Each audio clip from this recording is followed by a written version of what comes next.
August 31వ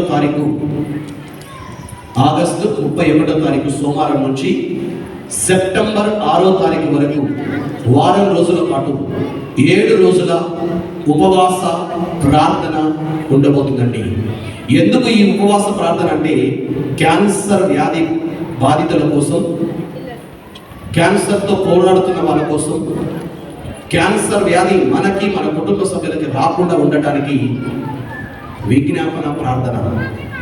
ఈ వారం రోజులలో 3 రోజుల పాటు సెప్టెంబర్ 1, 2, 3 ఈ 3 తారీఖులలో ప్రత్యేకమైన భాషావర విజ్ఞాపన ప్రార్థన ఉంటుంది.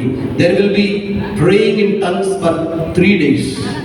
ఉదయం 10 గంటల నుంచి సాయంకాలం 4 గంటల వరకు ఈ యొక్క ప్రార్థన ఉంటుంది. భాషావర విజ్ఞాపన ప్రార్థన ఈ మందిరంలో ఇదే హాల్లో ఉండబోతుంది. అలాగే ప్రియులారా, there will be a week of fasting and prayer for the cancer patients. September 6వ తారీఖు అంటే ఉపవాస చివరి రోజున క్యాన్సర్ వ్యాధితో బాధపడుతున్న వారందరి కోసం, క్యాన్సర్ వ్యాధికి గురైన వారందరి కోసం ఈ మందిరంలో ఆరాధన సమయంలో ప్రత్యేకంగా వారి కోసం ప్రార్థన చేయటం జరుగుతుంది. మీకు తెలిసిన క్యాన్సర్ పేషెంట్స్ ఎవరైనా ఉంటే, నడవగలిగిలో కూర్చోగలిగే స్థితిలో ఉంటే దయచేసి మీరు వారిని తీసుకొని రండి. మనం ప్రార్థన చేద్దాం. తప్పకుండా యేసయ్య వారిని స్వస్థపరుస్తాడు. అందుకని మీరందరూ కూడా ఈ యొక్క మిగిలిన 15 రోజులు, ఈరోజు 15వ తారీఖు, ఈ 16వ తారీఖు, ఈ మిగిలిన రోజులు ఇంకా మనకి 15 రోజులు ఉన్నాయి. ఈ 15 రోజులు కూడా పిల్లల మీరందరూ కూడా ప్రార్థనలో ఉండండి. క్యాన్సర్ రోగస్తుల కోసం ప్రార్థన చేయండి, విజ్ఞాపన చేయండి. ప్రభువా, ఈ వ్యాధి ఎవరికైతే వచ్చిందో వారికి స్వస్థతనివ్వండి.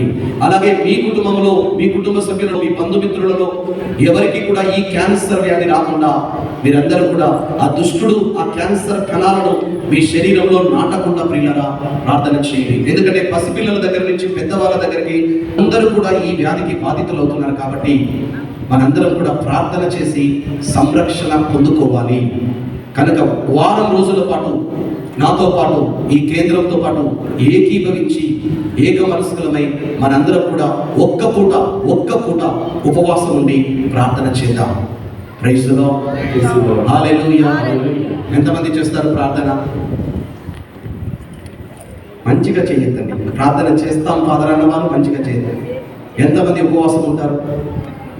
జబ్బుతో ఉన్నవాళ్ళు, మంచి ఆరోగ్యంగా ఉన్నవాళ్ళు ఉంటారు కదా, నాతో పాటు ఉంటారు కదా, ఉపవాసం ప్రార్థన చేస్తారా? గట్టిగా చప్పట్లు కొడదామా దేవునికి మహిమ.